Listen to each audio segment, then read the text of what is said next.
بسم اللہ الرحمن الرحیم۔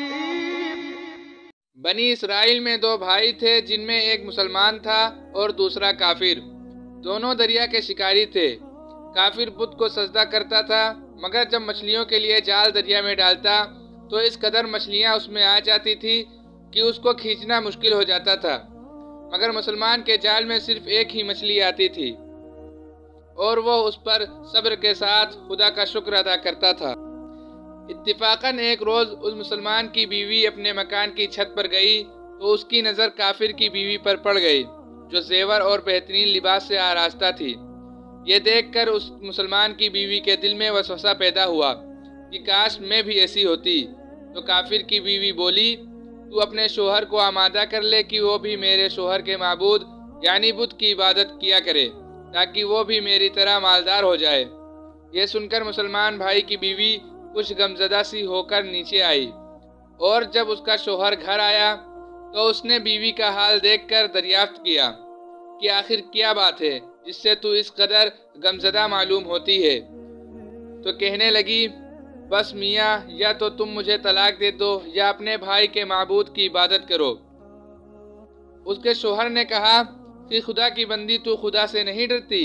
ایمان کے دولت کے بعد یہ کفر کی باتیں کرتی ہے۔ تو عورت بولی، بس مجھ سے اب زیادہ باتیں نہ بناؤ، ان خراب اور پھٹے کپڑوں میں نہیں رہ سکتی۔ جبکہ دوسری عورتیں اور خصوصاً تیرے بھائی کی بیوی کو میں دیکھ رہی ہوں کہ وہ زیورات اور عمدہ لباس سے آراستہ رہتی ہے۔ جب اس مسلمان بھائی نے دیکھا کہ اس کی عورت تو اپنے ہر دھرمی پر اتر آئی ہے اور اس کا اصرار حد سے بڑھ چکا ہے، تو اس نے عورت کو تسلی دی، کہا کہ اچھا، گھبرانے کی ضرورت نہیں ہے، میں کل سے کاریگروں اور مزدوروں میں جا کر محنت کر کے تجھے روزانہ 2 درہم دیتا رہوں گا، تو اس سے اپنی حالت درست کر لینا۔ یہ سن کر عورت کو کچھ تسکین حاصل ہوئی، اور سویرے ہی وہ مسلمان بھائی مزدوری کی تلاش میں نکلا، لیکن کسی نے اس کی بات نہ پوچھی۔ یہ دیکھ کر وہ دریا کے کنارے پہنچا اور شام تک اللہ کی عبادت میں مصروف رہ کر رات کو جب گھر آیا تو بیوی نے دریافت کیا، آج تم کہاں تھے؟ وہ کہنے لگا کہ میں بادشاہ کی خدمت میں تھا، اس نے مجھ سے 30 دن کام کرنے کی شرط کی ہے۔ عورت بولی کہ آخر وہ بادشاہ تم کو کیا دے گا؟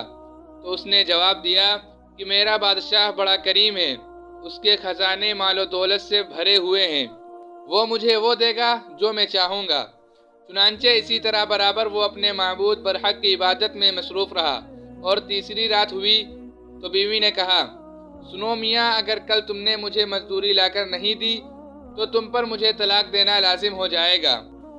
یہ سن کر اس کو اس قدر پریشانی لاحق ہوئی کہ اس نے تیسری صبح کو ایک یہودی سے کہا، کیا تم مجھے مزدوری پر لگاؤ گے؟ یہ سن کر یہودی کہنے لگا کہ ہاں، تم کو مزدوری تو مل جائے گی، لیکن شرط یہ ہے کہ میرے پاس تمہارے لیے کھانے پینے کا کوئی انتظام نہ ہوگا۔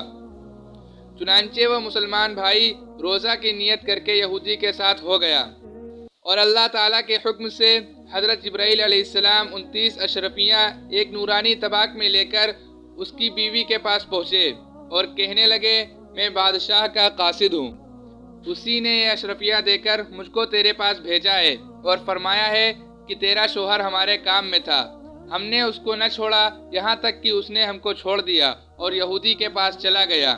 اگر وہ ہمارا کام کرتا تو ہم اس کو اور زیادہ اجرت دیتے، بس یہ ایک اشرفی کی کمی اسی وجہ سے ہوئی ہے۔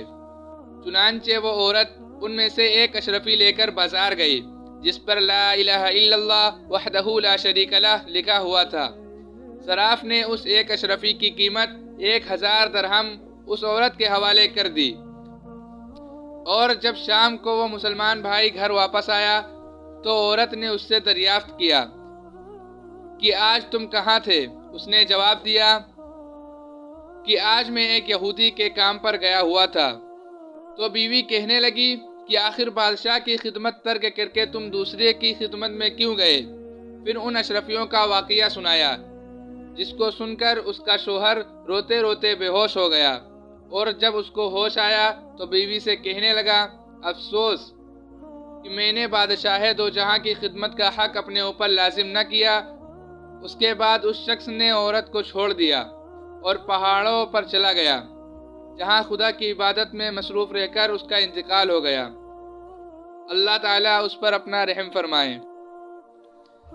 سچ ہے، اللہ کے خزانوں میں کوئی کمی نہیں ہے، وہ بندے کو اس کی عبادت کا صلہ ضرور دیتا ہے، اگرچہ بعض دفعہ کسی حکمت کی بنا پر اس کے یہاں دیر ہو جاتی ہے، لیکن بہرحال اندھیر پھر بھی نہیں، وہ اپنے بندوں کو دیتا ضرور ہے۔